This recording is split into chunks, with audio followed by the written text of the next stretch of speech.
Le Point Bourse vous est présenté par Bourse Direct.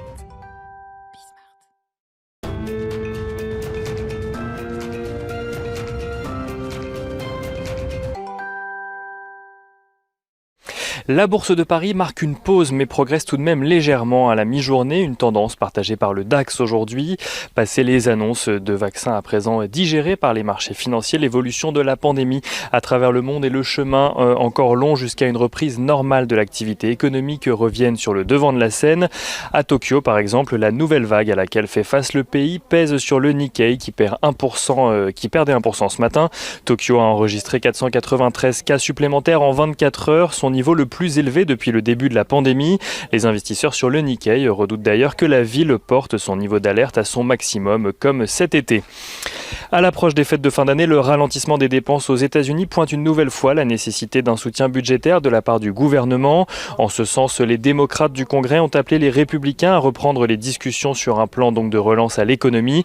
Les républicains qui pour l'heure se contentent de rappeler leur position sur le sujet, à savoir un plan de relance oui, mais limité par rapport aux attentes des démocrates.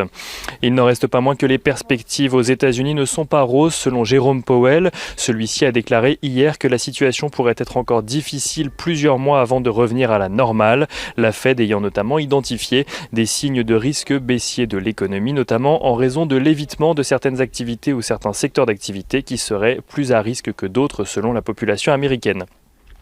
En France, l'INSEE annonce que le PIB devrait se contracter de 9 à 10% sur l'année, un recul directement lié à la pandémie qui devrait, selon l'Institut, continuer à avoir un impact sur l'économie au moins au premier semestre 2021. Bercy anticipe de son côté un rebond de 6% de l'activité l'année prochaine contre 8% prévu initialement. Le ministère de l'économie a d'ailleurs renforcé ses mesures de soutien pour faire face à la situation, avec notamment la mise en place d'une aide proportionnelle au chiffre d'affaires perdu pour les entreprises, un allongement du chômage partiel et un renforcement des prêts participatifs. En zone euro, l'inflation est-elle confirmée en recul de 0,3% sur un an au mois d'octobre. On regarde ce qui se passe du côté des valeurs à présent à Paris. Dans le dossier Lyxor, tout d'abord, que Société Générale chercherait à céder. Amundi et BNP Paribas pourraient être intéressés. C'est en tout cas ce que rapporte Reuters, citant plusieurs sources concordantes.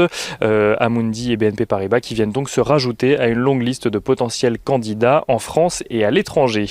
Renault et Peugeot réagissent de leur côté à l'annonce d'une contraction de près de 8% sur un an des immatriculations de voitures neuves dans l'Union européenne au mois d'octobre. Renault qui a tout de même enregistré une légère hausse de ses ventes progresse, tandis que Peugeot recule avec une baisse de ses ventes malgré tout limitée.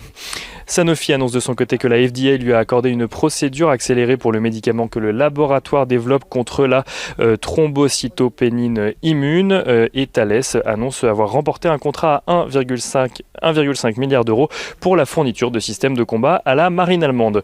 On regarde comme d'habitude du côté des matières premières. Le pétrole s'apprécie ce matin au-dessus des $44 le baril de Brent, tandis que l'once d'or se négocie juste en dessous des $1 900. Et sur le marché des changes, l'euro-dollar évolue ce matin juste au-dessus des 1,1880 $ pour 1 euro.